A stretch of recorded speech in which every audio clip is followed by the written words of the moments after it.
주님의 팔에 주님의 팔에 그 팔에 안기세. 거룩한 주일날 또 여러분들이 귀한 성전에 와서 또 예배 드릴 때 우리가 믿음 가지고 나오지 않습니까? 여러분들에게 오늘도 성령의 풍성한 은혜가 넘쳐나시기를 주님의 이름으로 간절히 축원해 드립니다. 옛날에 제가 초등학교 다닐 때 무슨 시간이 있었냐면 아침 조회 시간이 있어요.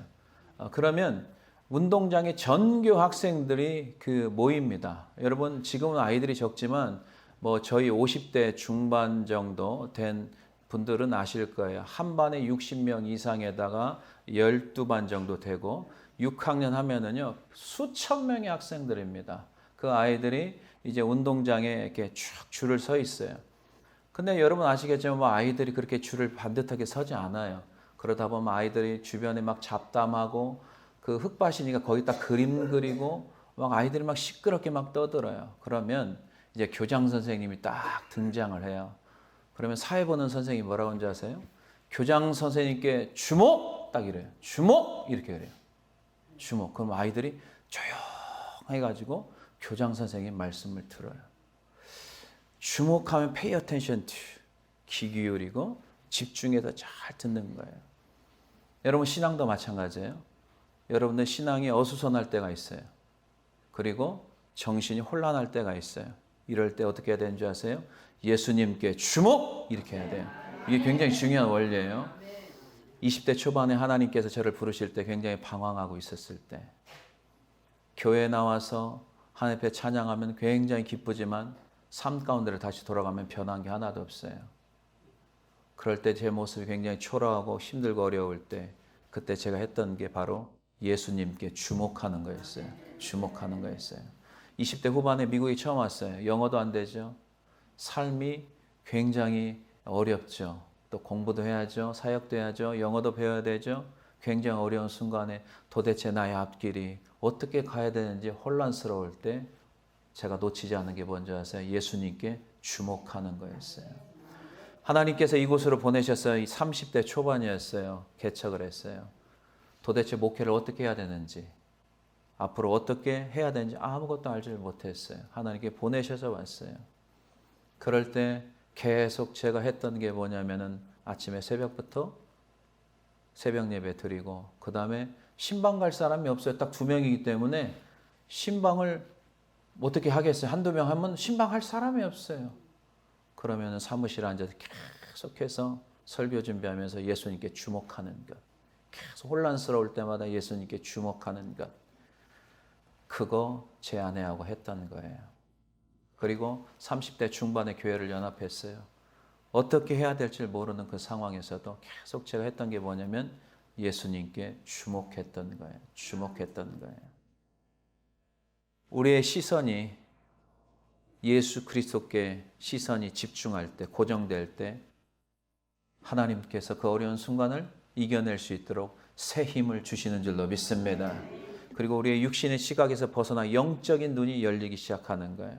여러분 이사야서 40장 31절 한번 보겠습니다. 오직 여호와를 앙망하는 자는 새 힘을 얻으리니 독수리가 날개치며 올라감 같을 것이요 다른 박질하여도 곤비하지 아니하겠고 걸어가도 피곤하지 아니하리로다. 아멘. 오직 여호와를 앙망한다는 뜻이 뭐냐면 현대 성경에 보면 오랫동안 여호와를 바라보고 의지하는 것. 그럴 때마다 하나님께서 리뉴얼 시키는 거예요. 다시 새 힘을 주시는 거예요. 다시 새 힘을 그때마다 힘을 주시는 거예요. 그러면 잘 버티고 또 어려움을 통과하는 거예요. 계속해서. 그래서 우리가 오늘 이 자리까지 하나님께서 역사하셔서 오늘 이 자리까지 인도해 주실 줄로 믿습니다. 하나님이 바라볼 때 새 힘을 얻어요. 지난 세월을 돌이켜보면 그 순간순간마다 하나님께서 계속 은혜를 주셨어요. 우리가 해야 될 일은 뭔지 아세요? 예수님께 주목하고 사는 거예요. 이게 중요한 거예요. 교회 처음 나오시는 새가족분들, 새신자반 있잖아요. 새신자반 처음 나오는 분들 처음 가르치려고 하면요. 맥 풀려요. 맥 풀려. 어디서부터 가르쳐야 되는지. 또 시작이니까. 이제 어디서부터 시작해. 왜냐하면 또 새로 나오는 분들이 각자 얼마나 다양한지를 몰라요. 굉장히 다양해요. 그러나 저와 그 배우는 사람들에게 계속해서 제자 훈련 가르치면 뭐 하는 줄 아세요? 간증을 통해서 또 하나님의 말씀을 성경을 읽으면서 계속해서 예수님께 주목하는 훈련을 계속하는 거예요. 결론은 예수님께 주목하는 훈련을 하는 거예요. 그러잖아요. 이제 제자 훈련 1이 딱 지나고 2가 지나가면 이제는 가속도가 붙기 시작해요. 이제 마음이 한마음 한뜻이 되어서 이제 서로 간에 무슨 말을 던져도 목사님이 어떤 말을 해도 그분들이 무슨 말인지를 잘 이제 깨닫기 시작하죠. 그러면서 이제 제자 훈련 시간이 어떨 때는 정말 어떤 그 말씀을 통해서 그분들이 깊은 깨달음이 있게 되고 그 다음에 웃음이 있고 때로는 울기도 하고 그런 이제 하나님의 은혜 시간이 되는 거죠. 그러면서 나갈 때 어떤 현상이 일어나는 줄 아세요? 그들의 얼굴에 하나님께 주시는 기쁨이 있어요. 기쁨이 있고 웃음이 넘치면서 이제 세미나실을 빠져나갑니다. 사랑하는 성도 여러분, 우리가 어려운 환경이나 상황에 자꾸 처할 때가 있어요. 누구나 마찬가지예요. 우리의 시선이 어디에 집중하느냐가 굉장히 중요해요. 어떤 사람은 그 어려운 상황만 계속 묵상하고 있어요. 그러면 그 어려운 구덩이에서 빠져나오질 못하는 거예요.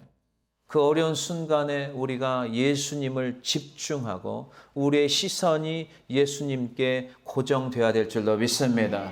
그 예수님께 주목하는 그 순간에 주님께서 여러분들에게 능력 주시고 새 힘을 주셔서 장애물을 뛰어넘을 수 있는 놀라운 회복의 역사들이 우리 삶의 현장에서 오늘도 일어남을 여러분들 믿고 나가시기를 주님의 이름으로 간절히 축원해 드립니다.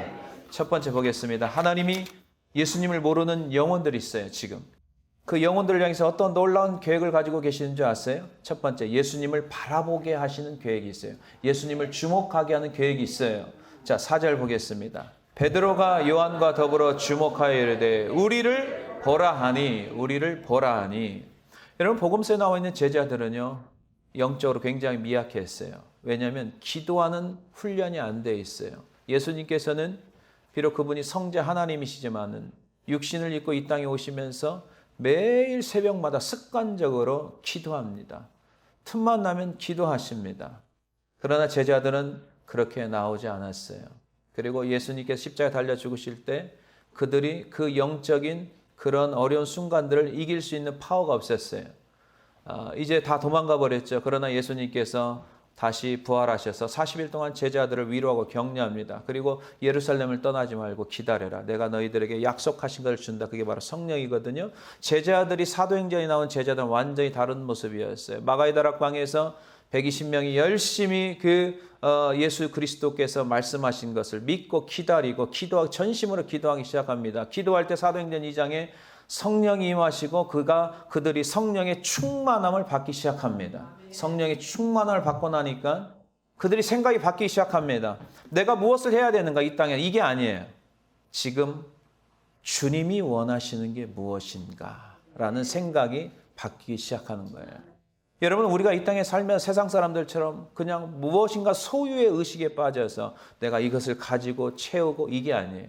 진짜 예수 믿는 사람들은 오늘 하루도 주님이 원하시는 삶이 무엇인지를 말씀을 통해 깨닫고 주님의 말씀대로 순종하며 사는 줄로 믿습니다. 이제 그들이 성령 충만하니까 첫 번째로 뭐냐? 담대히 하나님의 말씀을 증거하기 시작합니다. 담대히 증거하기 시작합니다. 그래서 사도 베드로가 복음을 전하니까 3,000명이 회개하고 주님 앞에 돌아오기 시작합니다. 그리고 예수 믿는 그 사람들이 했던 세 가지 일이 있습니다. 그게 뭐냐면 사도들의 가르침을 받고 그 다음에 서로 믿음의 교제를 하고 그 다음에 그들도 이제 처음 예수 믿는 그 사람들도 전심으로 기도하기 시작합니다. 이게 굉장히 중요한 포인트입니다. 사도행전 2장 42절을 보겠습니다. 예수 믿었던 이제 복음을 듣고 예수 믿었던 사람들이 했던 세 가지의 핵심적인 일이 이겁니다. 그들이 사도의 가르침을 받아 서로 교제하고 떡을 떼며 오로지 기도하기를 힘쓰니라. 아멘. 그러니까 예수 믿었던 사람들도 이제는 성령 충만함을 다 같이 입는 거죠. 그리고 자기가 가지고 있던 것들을 이제 나누기 시작합니다. 예수 믿기 전에는 어떻게 하면은 자기 것으로 만들려고 애를 쓰죠. 그러나 예수를 정말 믿는 사람들, 성령의 충만함을 받는 사람들은 자기의 달란트, 자기가 가지고 있는 소유를 이제는 나누기 시작하는 겁니다. 사도행전 3장에 오늘 본문에 보니까 여러분들 이제 제9시 기도하는 시간에 이제 어떻게 합니까? 베드로와 요한이 성전을 올라가기 시작합니다. 왜 성전을 올라갑니까? 이제 정해진 기도하는 시간에 이제 기도하러 올라갑니다. 그때 성전 미문에서 누구를 만납니까? 이제 태어날 때부터 안진뱅이였던 구걸하는 거린을 만납니다. 자, 사도행전 3장 2절 보겠습니다. 나면서 못 걷게 된 이를 사람들이 메고 오니 이는 성전에 들어가는 사람들에게 구걸하기 위하여 날마다 미문이라는 성전문에 두는 자라. 아멘. 나면서 걷지를 못하는 거예요. 한 번도 태어나서 걸어본 적이 없어요. 걸어본 적이 없는 사람이 어디 가서 무슨 일을 하겠어요? 학교를 제대로 다녔겠어요? 밖에 나가서 무슨 일을 했겠어요? 일할 수도 없어요. 그러니까 사람들이 그 사람을 들쳐매고 성전 미문 아름다운 문 거기에다가 놓는 거예요. 그래서 성전에 오르락 내리락 하는 사람들, 그 사람들 향해서 구걸해서 하루하루 먹고 사는 인생인 거예요. 얼마나 불쌍해요. 얼마나 삶이 비참하고 소망이 없어요. 한번 생각해 보세요. 이걸 죽을 때까지 계속 하고 살아야 돼요. 한 번도 걸어본 적이 없어요. 사람을 바라볼 때 다른 생각을 해본 적도 없었겠죠. 오직 사람을 바라보면 한 푼이라도 얻을까. 그 생각밖에 없는 거예요. 사람을 바라볼 때 한 푼, 두 푼 얻을 생각밖에 없는 거죠. 이때 베드로와 요한이 이 성전에 들어갈 때 안진뱅이 그 사람을 보는 거죠. 베드로와 요한을 그 안진뱅이가 봤을 때 무슨 말 했겠어요? 한 푼 주십시오. 그렇게 바라보고 또 그렇게 말을 했겠죠. 베드로와 요한이 구걸하는 안진뱅이를 보고 뭐라고 한지 아세요? 우리를 보라. 여기서 보라는 단어가 계속 우리를 보라.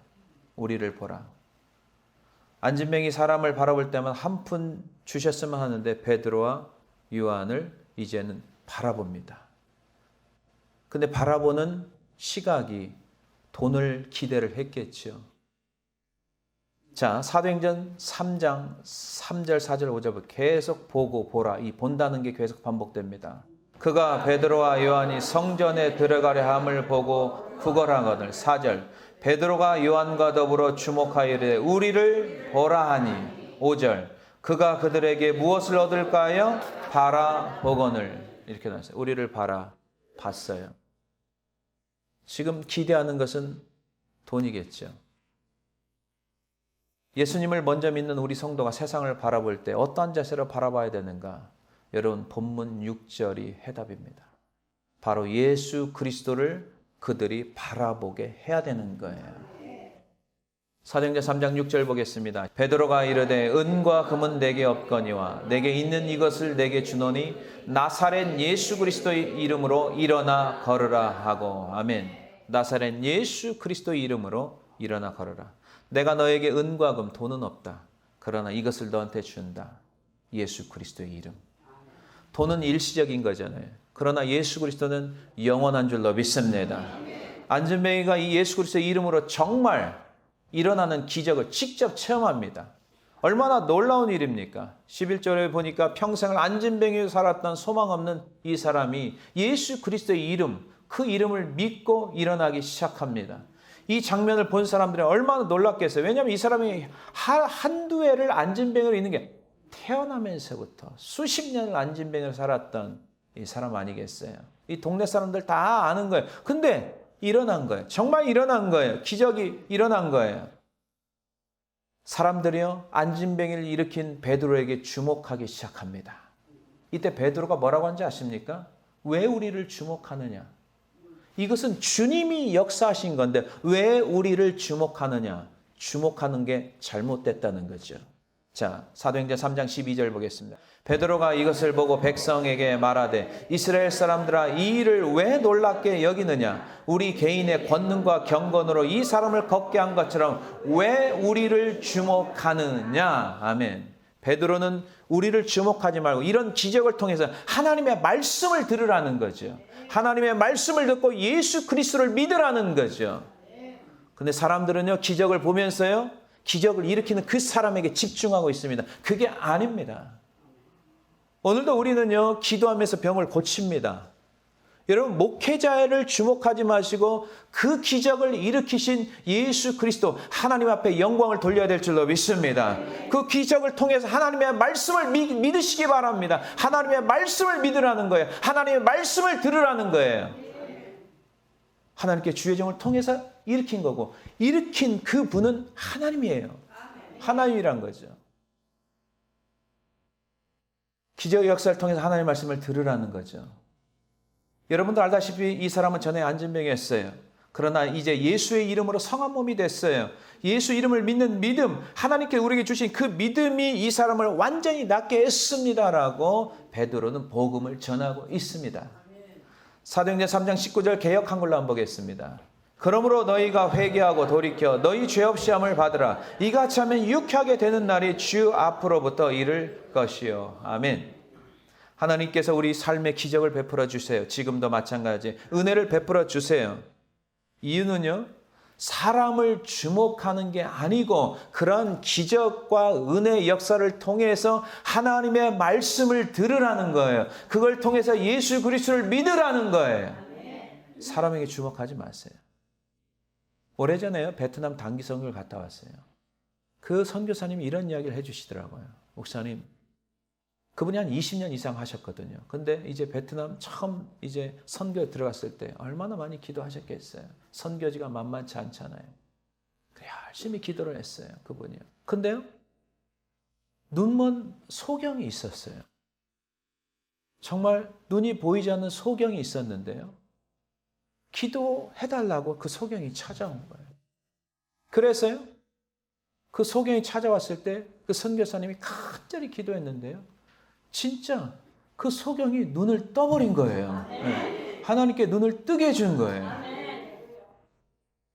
그래서 이 선교사님이나 모든 거기에 참석한 사람이 얼마나 많이 기뻤겠어요.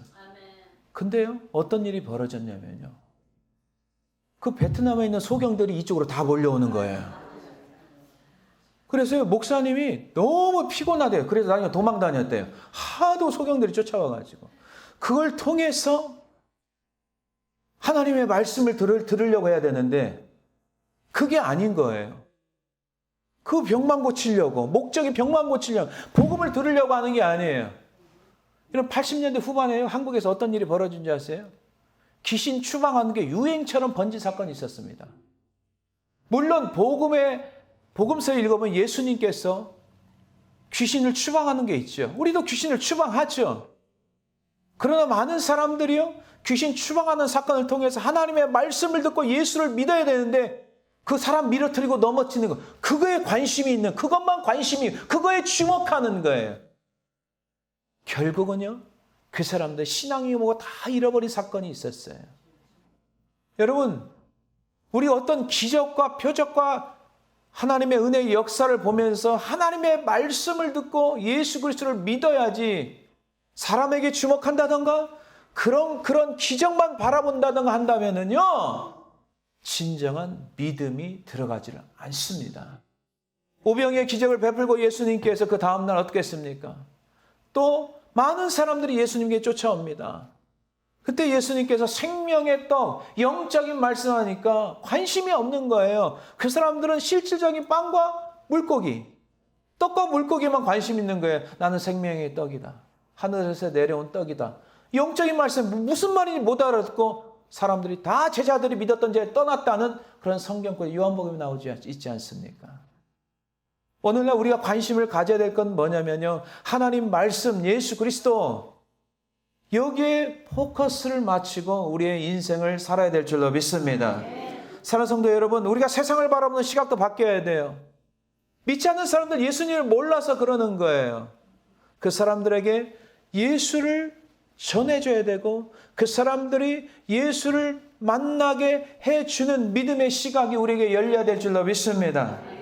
베드로는 안진병이 이렇게 놀라운 기적을 일으켰을지라도 베드로에게 관심을 가지고 사람들이 몰려왔을 때 베드로는 진짜 성령에 충만한 사람이었잖아요. 나에게 왜 주목하느냐? 우리에게 주목하지 말아라. 이 사건을 일으키신 분은 예수 그리스도, 너희들이 복음을 믿어야 된다 라고 말씀했듯이 우리도 오늘날 어떤 기적과 은혜를 통해서 다른 것이 주목받는 게 아니라 예수 그리스도, 오직 예수 그리스도 말씀을 듣게 하는 귀회가 됨을 여러분들이 믿고 나가시기를 주님의 이름으로 간절히 축원해 드립니다. 두 번째 보겠습니다. 평생을 주님을 몰랐어요. 이 안진뱅이는요. 성전 안으로 들어가 본 적이 없어요. 성전 밖에서만 있었어요. 이 소망 없던 자들이 예수님을 바라볼 때 어떤 역사가 일어나는 줄 아십니까? 치유의 역사가 일어나기 시작합니다. 여러분, 예수님을 바라볼 때 우리의 치유라는 게 있잖아요. 영혼도 있고요. 정신적인 문제, 육체적인 문제가 있어요. 여러분, 의사라고 다 고치는 거 아니에요. 아픈 사람들이요. 병원에 가면요. 의사는 아무런 이상이 없다고 판명 나는 경우 있어요. 근데 집에 오면 또 몸이 아파요. 그런 사람도 있어요. 의사가 고치는 병이 있고 고치지 못하는 병도 있어요. 그건 하나님이 손대야 돼요. 하나님이 만져주셔야 돼요. 자, 이 안진뱅이가 예수님을 믿었을 때 어떤 현상이 일어나요? 예수님을 바라볼 때 어떤 현상이 일어났어요? 7절 보겠습니다. 오른손을 잡아 일으키니 발과 발목이 곧 힘을 얻고 이렇게 곧이 중요해요. 진짜 믿음은요. 하나님의 역사가 바로바로 역사가 일어난 줄로 믿습니다. 우리가 가장 소중한 이름이 뭐예요? 구원의 이름이 뭐예요? 능력의 이름이 뭐예요? 바로 예수 그리스도. 만약 베드로가 단지 돈 몇 푼만 줬다면은 그 사람 평생 동안 일어나보지도 못하고요. 영원한 안진뱅이로 살았을 거예요. 여러분, 우리도 마찬가지예요. 우리가 이렇게 걸어다니고 우리가 눈이 있지만요. 영적인 부분을 보지 못하고 영적인 부분에 다리가 있지 않으면요. 아직도 세상 밖에서 있어요. 그리고 아직도요. 천국에 대한 소망이 없이 살아가는 영적인 소경이 있을 수가 있습니다. 우리가 단지 돈 몇 푼 베드로가 줬다면요. 일시적인 그 생활고는 해결에 낫겠죠. 그러나 영원한 부분 할 수가 없는 거예요. 여러분, 사람을 돕는 데는 한계가 있어요. 여러분들이 사람을 돕는데 얼마나 사람을 돕겠어요? 몇 사람이에요? 몇십 명이에요. 교회가 사람을 돕는데, 교회를 돕는데 얼마나 돕겠어요? 몇 교회? 몇십 교회. 뭐 큰 교회는 몇백 교회를 돕겠죠. 이 세상에 있는 모든 교회를 도울 수 없어요. 모든 게 한계 상황에 부닥칩니다. 그러나 우리가 믿는 하나님은 한계 상황이 없어요. Unlimited God. 한계가 없으신 하나님인 줄로 믿습니다. 그 하나님을 믿게 해야 되고 그 하나님을 알려줘야 돼요. 그 예수 그리스도를 만나게 해줘야 돼요. 영원히 함께 하시는 그 예수 그리스도, 그분을 만나게 한다면 그분이 그 병든 자, 주님을 모르는 자를 영원히 책임져 주실 줄로 믿습니다. 안진뱅이는 베드로와 요한이 우리를 보라고 했을 때 단지 돈을 기대했을 거예요. 그러나 돈은 잠깐이에요. 잠깐이라고요. 물론 도와줘야 되죠. 그럼 일시적인 거예요. 우리가요. 도미니카나 어디 선교를 갈 때 쌀을 갖다 주죠. 그러나 쌀만 갖다 주는 게 아니에요. 같이 기도해 줍니다. 예수님을 만나게 합니다. 모여서 복음을 전합니다. 이게 중요한 거예요.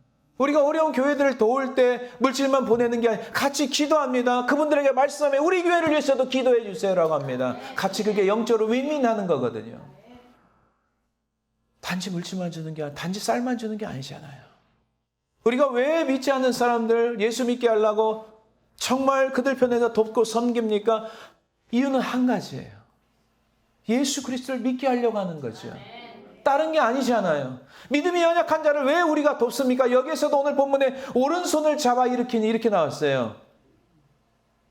예수 믿지 않는 사람들 예수 믿게 하려면 오른손을 이렇게 세워줘야 돼요.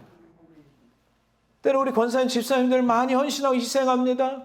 듣지 말아야 될 말도 듣습니다. 오해 말도 듣습니다. 그러나 포기하지 않고 그분들을 돕는 이유가 뭐겠습니까? 이유는 한 가지예요. 예수님 알게 하려고. 예수님 믿게 하려고. 오늘 말씀의 안진뱅이는 예수 이름이라고 선포하는 말씀을 듣고 곧 힘을 얻었다고 했어요.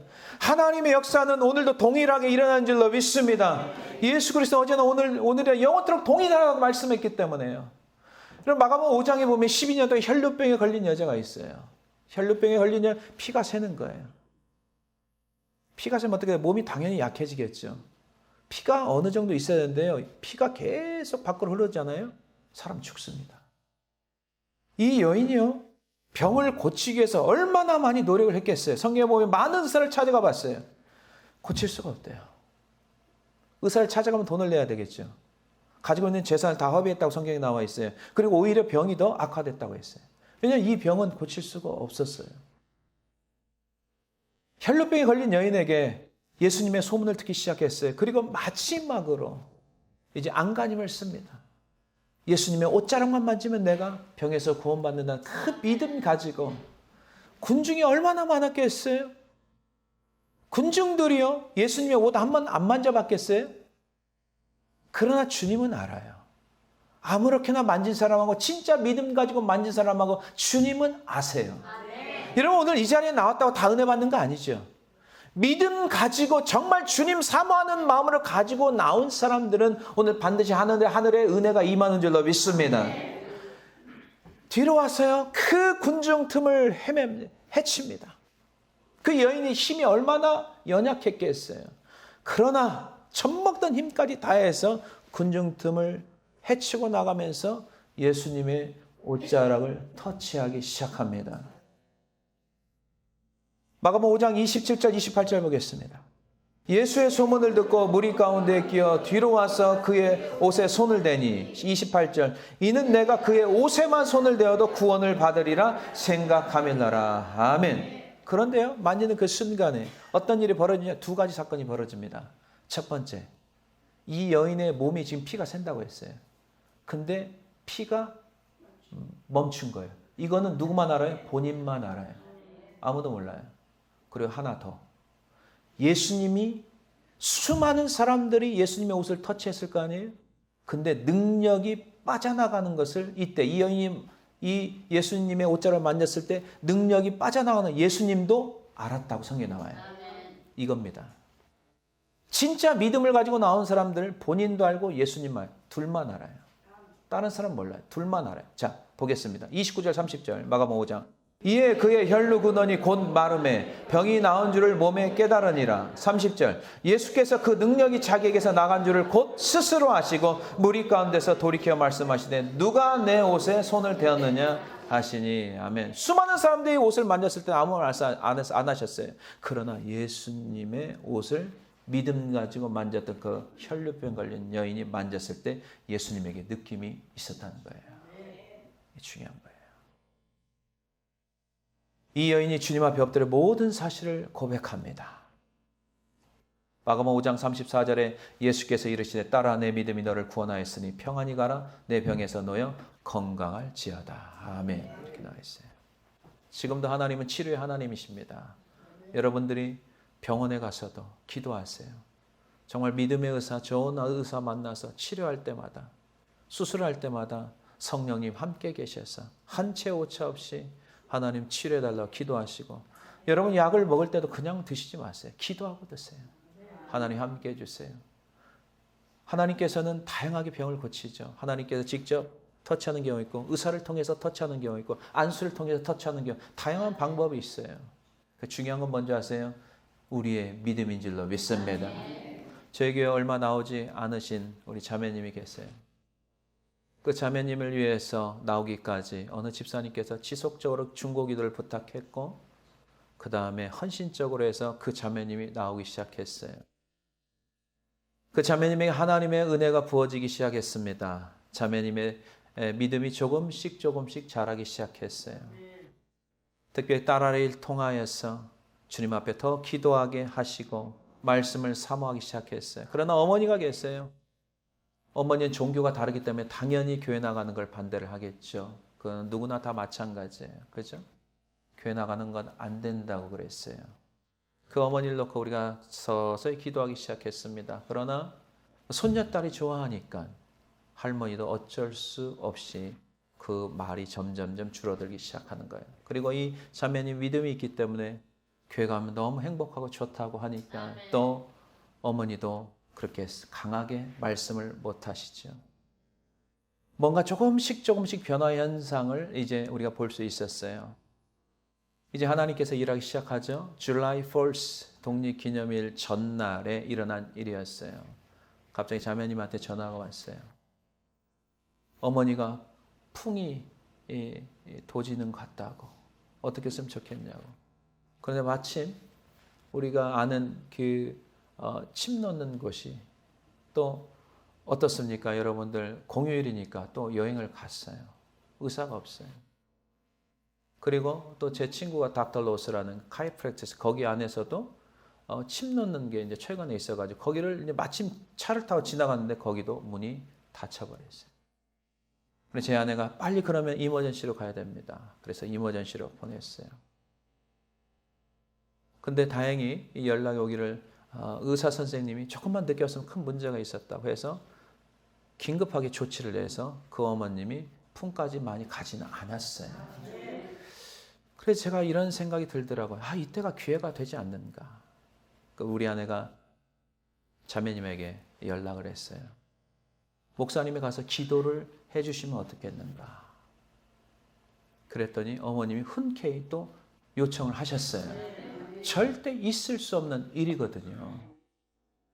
그래서 그 다음날 이제 약속을 하고 제 아내가 죽을 조금 끓이잖아요. 호박죽을 좀 끓여요. 그래서 호박죽을 끓여서 이제 가져갔어요. 그랬더니 어머님이 앉아 계시고 또 자매님하고 같이 이제 같이 한 1시간 이상 대화를 했어요. 주로 이렇게 많이 들었죠. 그동안 살아왔던 무거운 삶의 짐 때문에 힘들어하는 모습. 그리고 어머님께서 많이 우시더라고. 그리고 자매님도 이야기하면서 계속 눈물을 흘리셨어요. 기도를 해드렸어요. 기도를 두 손 잡고 간절히 기도를 해드렸어요. 어머니 계속 우시는 거예요. 제 아내가 안아줬어요. 그 어머님이 저희 어머님하고 동갑이더라고요. 너무 안타까웠어요. 그래서 이제 위로하고 또 격려하고 교회에 초청을 하고 또 다음 주에 전도 집회에 초청을 하고 또 따님이 교회 나오라고 따님도 말씀을 하시고 내가 다리가 아파서 어떻게 2층까지 올라갈 수 있겠느냐 그랬더니 따님이 지혜롭게 우리 교회는 엘리베이터가 있습니다. 아무런 문제가 되지 않습니다. 그런데 또 할 말이 없잖아요.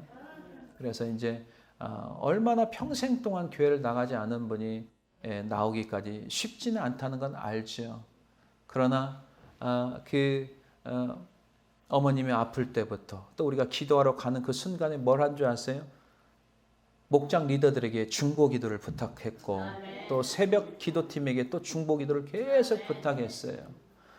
여러분 그렇게 마음이 오픈되기까지는 쉽지가 않아요. 하나님의 은혜인 줄로 믿습니다. 하나님이 일하시는 거죠. 저는 이제 기대합니다. 그 어머님이 이제 따님과 같이 예배드리며 하나님 앞에 영광 돌릴 그날을 기대하면서 우리가 계속적으로 기도하며 나가야 될 줄로 믿습니다. 그 다음날 보니까 어머님이 죽을 다 드셨다고 또 사진까지 찍어서 보내셨더라고요. 그 다음날은 해물죽으로 또 보내고 그 다음에는 팥죽을 좋아하시나 팥죽을 또 보내드려서 계속 사랑으로 기도로 또 하나님께서 또 어머니의 마음을 서서히 문을 여시게 하시고 그 가정이 반드시 하나님께서 축복의 가정, 믿음의 가정으로 세워주실 줄로 믿습니다. 사랑하는 성도 여러분, 오늘도 하나님의 놀라운 기적의 역사는 오늘도 일어나요. 왜냐하면 그 당시에 하나님도 오늘 우리가 믿는 하나님과 동일한 하나님이기 때문입니다. 기적을 통해서 우리는 예수님께 주목하며 살아야 되고 오늘 또 복음을 듣고 받아들이고 그 말씀이 선포되어질 때 어둠의 영이 떠나고 예수님을 만나 이 안진뱅이의 다리가 새 힘을 얻듯이 여러분들도 마음의 새 힘을 얻고 또 몸이 아프신 분들도 새 힘을 얻고 또 여러분 어려운 문제 있을지라도 낙심하지 말고 또 희망을 가지고 우리가 계속해서 믿지 않는 사람에게 예수님을 알려줘야 되고 믿는 우리들은 예수님께 주목해야 될 때 하나님께 놀랍게 또 세임과 능력을 여러분 삶 가운데 부어주실 줄 믿고 나가시기를 주님의 이름으로 간절히 축원해 드립니다. 마지막으로 보겠습니다. 예수님을 바라보며 회복과 치유를 경험한 진정한 삶은 어떤 삶이 되는가? 세 번째, 기쁨으로 하나님께 영광 돌리는 삶을 살아갑니다. 자, 8절 보겠습니다. 뛰어서서 걸으며 그들과 함께 성전으로 들어가면서 걷기도 하고 뛰기도 하며 하나님을 찬송하니. 아멘. 서서 이제 걷습니다. 함께 그동안은 성전 밖에만 있었잖아요. 근데 성전으로 들어가면서 걷기도 하고 뛰기도 얼마나 기뻤겠어요. 평생 동안 풀리지 않는 이 문제, 숙제, 인생의 절망 가운데 있었던 이분이 이제는 주님의 능력으로 일어나서 뛰면서 걷기 시작합니다. 여러분, 우리 삶 가운데서도요. 어떤 분은 늘 집안에 갇혀서 사람들과 교제 없이 사는 분들도 있고요. 어떤 분은 몸이 아파서 밖으로 나오지 못한 분들 계시고요. 영적인 시각이 닫혀서 육신적으로 걸어는 다니지만은 몸은 멀쩡하지만 영안이 닫혀서 소망 없이 그저 하루하루 그냥 살아가는 분들도 굉장히 많이 있습니다. 그분들에게 예수님을 보게 하시고 그분들에게 예수님을 알게 하셔서 그분들이 주님의 능력으로 기쁨이 넘쳐야 될 줄로 믿습니다. 소망이 있어야 될 줄로 믿습니다. 예수님을 바라보며 주님을 경험하며 체험한 자들은 성전 안으로 들어온다는 거죠. 그리고 하나님을 예배하고 찬양하며 경배를 올려드리기 시작하는 거죠. 예수님을 바라보며 복음을 듣고 내 마음에 생명의 말씀이 들어오면 이제는 어둠의 더러운 영이 떠나가는 줄로 믿습니다. 더러운 영이 떠나가니까 내 안의 마음이 깨끗해지고 이제는 복음이 충만해지고 예수로 충만해지니까 우리 삶이 평안이 임하고 기쁨이 넘치는 줄로 믿습니다. 여러분, 사도행전 8장에 빌립이 사마리아 성에서 복음을 전하죠. 백성들에게 복음을 전하자 어떤 일이 벌어진 줄 아세요? 7절 8절 사도행전 8장 보겠습니다. 자, 보세요. 더러운 영들이 추방당합니다. 많은 사람에게 붙었던 더러운 귀신들이 크게 소리를 지르며 나가고 또 많은 중풍병자와 못 걷는 사람이 나으니 8절 그 성에 큰 기쁨이 있더라. 아멘. 그 성에 큰 기쁨이 있더라. 기쁨이 있는 거예요. 복음이 들어가고 예수를 믿기 시작하면 세상이 줄 수 없는 평안이 임하고요. 심령의 기쁨이 넘치기 시작하는 거죠. 20년 전에 우리 교회가 이전하면서 위기가 생겼습니다. 많은 어려움을 겪었어요. 재정적인 위기부터 시작해서 모든 영적인 위기까지 오기 시작했습니다. 당시 저는 개척교회를 하고 있었어요. 교회를 연합해달라는 우리 장로님의 부탁을 듣고 한 달 동안 기도하면서 이제 하나님의 응답을 받고 교회를 연합했어요. 교회가 연합했을 때 도대체 내가 이 연합된 교회를 어떻게 이끌어가야 될지 몰랐어요. 도대체 해답이 나오지 않는 거예요. 이때 제가 했던 게 뭐라고요? 예수님께 주목하는 거였어요. 새벽마다 하나님 앞에 기도했습니다. 하나님, 도무지 어떻게 제가 무엇을 해야 될지 모르겠습니다. 주님 가르쳐 주십시오. 주님 말씀하여 주시옵소서라고 기도했어요. 며칠간 기도하는데 하나님께서 이런 감동을 줬어요. 이 목사, 네가 해야 될 일은 성도들에게 생수를 부어라. 생수를 부어라. 이 말씀이 깊은 감동이 있는 거예요. 이게 도대체 무슨 말씀일까 생각해 보니까 하나님의 말씀이 생수잖아요. 그러니까 이 성도들을 살릴 수 있는 것, 그동안 지치고 또 실망스러운 삶, 또 영적으로 어두워진 교회를 살릴 수 있는 방법은 뭔가? 하나님의 생수의 말씀을 계속 부어주는 것밖에 없다는 거였죠.